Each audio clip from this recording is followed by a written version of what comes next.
Hey, what's up, entrepreneurs?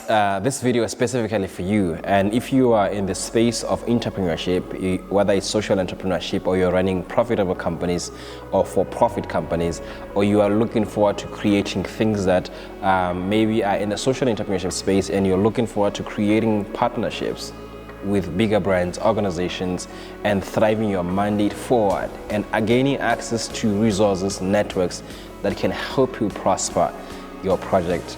This is what this video is all about. So today we're going to be talking about shared value. Goitsemang J, Khutsafalo, a refreshing breath of fresh thinking.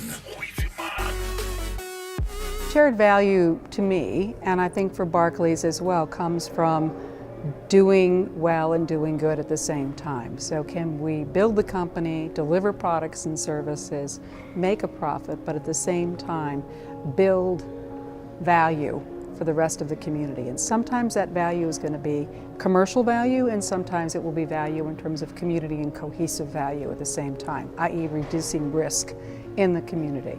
And that is a shared growth agenda where everyone benefits, that all boats, the tide comes in and the boats all lift. Nobody gets left behind. I think I did a class before, and I was talking about this, that the future of partnerships in whatever level is shared value. If you look into boardrooms of banks, insurance companies, big corporations, like blue chip companies, the conversations are all around shared value. Gone are the days when there used to be time when big corporations, big brands, when they are partnering with other businesses or projects or organizations, they're looking forward to mileage in terms of gaining their marketing mileage and branding objectives. It's far much more than that, because it's something that is not really new. It's been there, but companies are more conscious of the impact that they want to build in the communities in which they operate in. And this is why something that is called ESG, environmental, social, and governance, has become a key thing in their commercial strategy. So those are the four things I want to talk about now. As I said just now, every company has a commercial strategy of saying this is the value we have for our clients that we want to service in the community in which we operate in.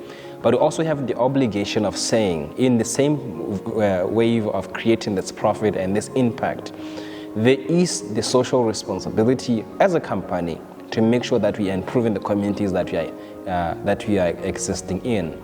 Before, they used to look for charitable projects and things of philanthropy that they could do. This is where they'll take a couple of thousands of pool and put towards events, and they get mileage in terms of branding their logos and stuff like that. But we are way beyond that stage, and I wish entrepreneurs that are watching this video could upgrade their level of thinking and upgrade their level of conversation and upgrade the level of their proposing for partnerships to this level, because this is where every company is. And if you want to be in a space where you are more attractive to companies and organizations wanting to partner with you, you have to speak the same ESG shared value language. So slowly I will explain it to you.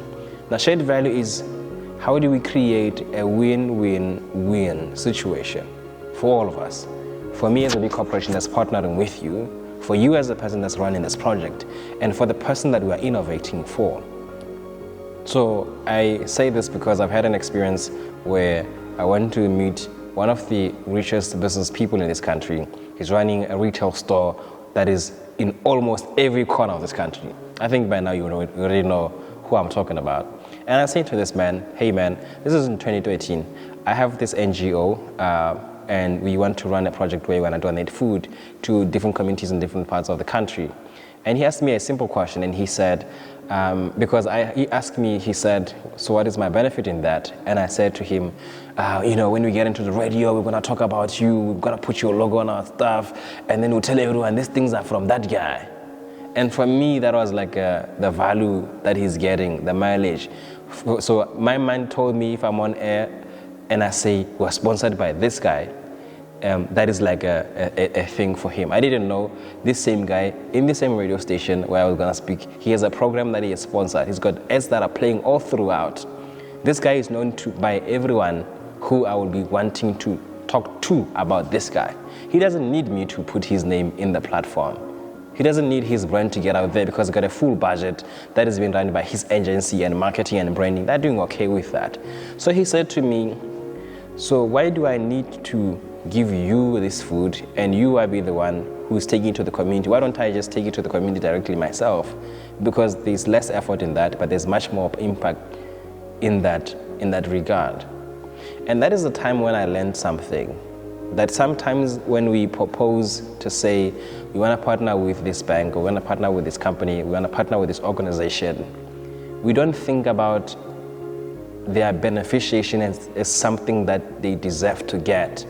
Because I remember telling that man that, how can you even say that you need to benefit? Giving people, you shouldn't always think about profit. And I realized then, because I used to be a very radical young person. So I told the man, that's selfish of you to think you have to benefit in this. You have the moral obligation to invest in your community. And this is why we need to do CSR. You have responsibility to that. Those used to be my point. And companies moved from that. They moved into corporate social investment just a few years back to say, now, how do we invest for the long term? Because Choppies or Spa, because that's how we think. I would say I've adopted this community. I'm going to be feeding them with food every month for the next 5 years because it makes me feel good that there's someone who's dependent on what I'm doing, and it makes me feel relevant. But there's an element of a conversation around sustainability to say, but then how sustainable is this project that you are proposing? And trust me, a lot of non-profit organizations are not ready to answer that question because in their minds, sustainability is keeping on doing. But they don't have an actual plan of saying, how do we keep sourcing for the food and paying for the staff, keeping the engine running in the process? A lot of organizations don't have that plan because we are donor-oriented, and for as long as somebody is not feeding us, we can feed whoever we want. But companies have moved away from that because they don't want to create people that are dependent on them. They want to upskill people from where they are and lift them at a stage where they are now independent on their own. They want to get into communities where they found people who were not employed and young people who didn't know what to do with their creativity and their talents. And they want to leave those communities with businesses that has been set up and structures that has been set up, and people are able to produce for themselves. So they are able to create money that is able to buy them the food, not only today, but even tomorrow, as they say, teach a man not, don't give a man fish, but teach him how to fish. That's where all of these things are. So if you're still out there and you're a young person, you are whatever age you are, and you are thinking of how do I now impact communities, and your thinking is still around creating dependency on you by the communities you want to serve, that's not where the conversations are. So every company you're going to go to, they have an obligation on their ESG, platforms and goals and KPIs to ensure that they, within their commercial strategy, there are projects that they're going to run. Now, the advantages that I always say here is you must, when you look at yourself as a potential partner in partnering with big organizations to do projects that are way even beyond your level of your own capacity to do this, because I think this is what makes the model work. You have the time, you've got the talent, you've got the passion, you are properly aligned, with the social impact strategy that they have. But what they have, which you don't have, is the financial muscle, is the network, is the expertise that could make what you are doing run properly and more efficiently. But they don't want to feel like they are not part of the equation, because to you, if it's just you giving, getting money from them to run something and you're just writing a report, we impacted these people, they're not thinking in that manner. They're thinking, how do we create a relationship that goes on for years and can slowly impact communities in a way in which we can measure it, we can see this is what we are proud of. So you are more like a partner, maybe in the sense of maybe an implementing partner of the strategy for them, or maybe you are the guy that's coming in to make sure that whatever the technical partner that's just making sure that the things are moving forward, because you've got the time to focus fully on this, and they're able to push you forward in doing that. So I wanted to share this with you, young entrepreneurs, guys that are running organizations, guys that are still yet to innovate and say, but then how do I sign up contracts and memorandum of understandings and agreements with high value partners? The first thing you need to do is to know their level of communication and their level of thinking regarding the same thing. So now when you come up with projects, don't think, only events, and don't think, this and that on a small scale. Think on the large scale and say, how do I run a project that's going to help this partner achieve their commercial strategy, achieve their social impact strategy, and also achieve the other things? Because if what you are proposing to them does not pin on this, you're going to be met by an already existing template of a letter that says, due to budgetary constraints, we regret to inform you that we will not be able to partner with you at this time. What this statement means is not saying we don't have the money, we are broke, maybe next year, they're not saying that. Budgetary means before any financial year starts, every company sits down and they map their commercial strategy, and they do the budgets for that next year. They sanitize them, they make sure that everything is prim and proper, and the ESGs, KPIs, everything is set. So when they say budgetary constraints, they don't meaning we don't have enough money to give to you. What they're saying is we have money, but this money has been locked onto project A, B, C, and D.